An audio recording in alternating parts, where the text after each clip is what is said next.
One of the things that almost nobody talks about is you actually need money in real estate, not to get started, but actually to stay long term. In this video, I'm going to be covering why very few people talk about it and what actually you need and the importance of having capital in your real estate business.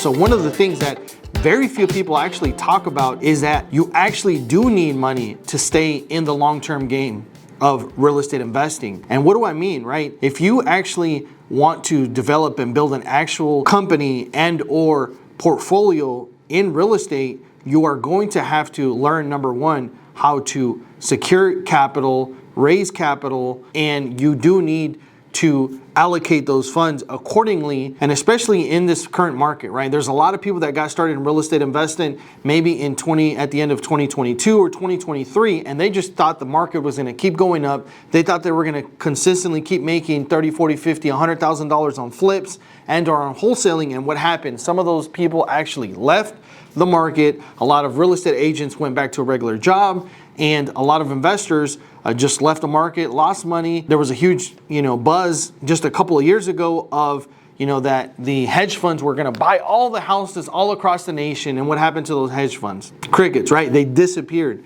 They left the market. But for those of you guys that have been very organized and diligent about your capital and being able to consistently make money, and that just comes with having an actual system and process, right? A business is being able to know and predict what your outcome should be over the course of the next quarter, the next year. And in real estate, you do need to have capital. I am not sure why very few people in the real estate space, in the guru space, don't really take the time to talk about the importance of actually having money. If you're wanting to buy rental properties, you're going to have a little bit of money, and you're only going to be able to do one property if you just don't have or maybe two properties if you just have very little capital. So just because you make 30, 40, 50, $100,000 doesn't necessarily mean that you have the actual money. It just means sometimes that that money needs to be allocated for future marketing. Let's talk about that. Why do you need capital? Number one, if you're going to be growing your company, right, you're probably going to be doing some marketing. What kind of marketing am I talking about? Maybe you found that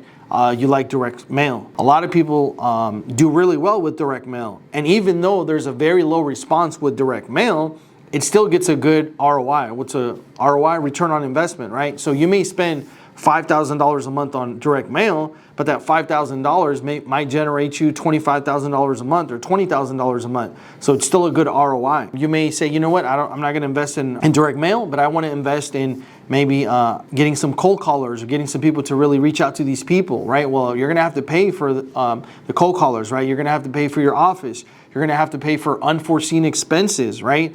You may think that you have a rental property and it's cash flowing $300, $400, and all of a sudden, the HVAC goes out, right? So what are you going to have to do? You're going to have to spend $5,000, $6,000, $7,000, $8,000 to replace that HVAC system. And if you don't have funds allocated in your account, you're going to put yourself, your tenants, a lot of people in a bad situation. You have to make sure that you are allocating your funds accordingly. If not, just a matter of time that you're going to have more month left at the end of the money, right? Jim Rohn talks about that. Don't be the person that has more month left at the end of the money, because when the money runs out, you're not able to keep your business operating, right? You're not able to cover your marketing expenses. Tenants may just, be in an unfortunate situation. So I encourage you guys, you do need to have capital to keep going in real estate investing. Some of those things that you're going to have to start learning and understanding is your net worth, right? Really tracking your net worth. Well, that's one of the very few things that people get taught in school, is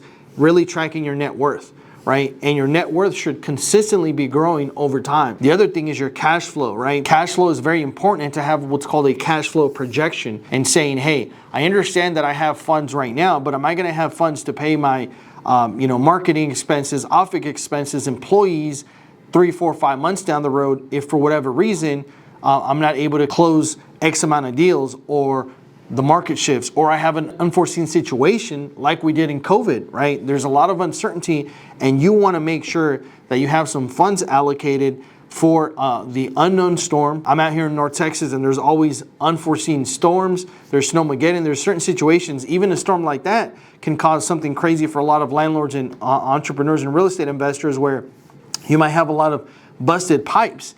And sometimes you may have to call your insurance company and submit a claim. However, you still need funds to maybe start the process, maybe put people in a hotel while you do some of those heavy renovations. So there's a lot of things that you need capital for in real estate. I just find it funny that very few people actually talk about having actual capital, having a good balance sheet, some of those important questions that you need to have, having the right people in your corner. So some of the things that you can start doing right now to being able to making sure that you're in a situation where you're having funds allocated properly is one of the books that I highly encourage you to read. Is called Profit First by Mike. I'm gonna go ahead and put it in the link below for you guys that wanna check out that book, and game-changing book, Profit First. And there's actually another book that I highly recommend specifically for real estate investors called Profit First for Real Estate Investors by David Richter.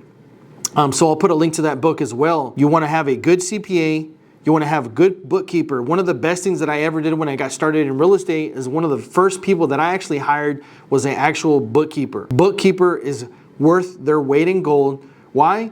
Because they can very quickly, very efficiently tell you exactly where all your expenses are going. If you're not aware that you're spending, $1,200 a month on, all these subscriptions that you're not using, you can use those $1,200 for marketing, right? But if you're not keeping track of your books because you're wearing all the hats and doing all these things and your books are 6, 8, 9 months behind, that's not gonna help you when it comes down to projections. So number one, get a good book, get a good CPA, a professional CPA that understands, knows, and preferably invests in real estate.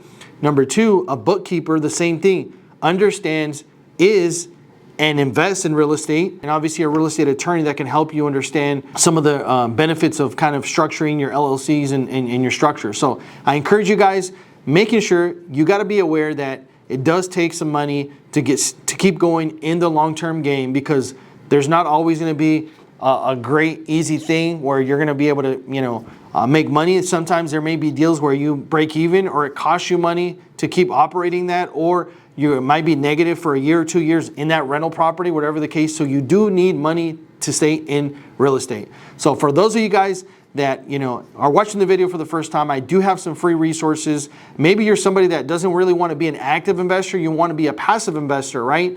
I have a great website called noteinvesting.com. I'll put a link below. There's actually a free resource where you actually can see some of the videos to a note class that I did that helps you understand how you can be a note investor. That's a free resource to anybody that's out there watching.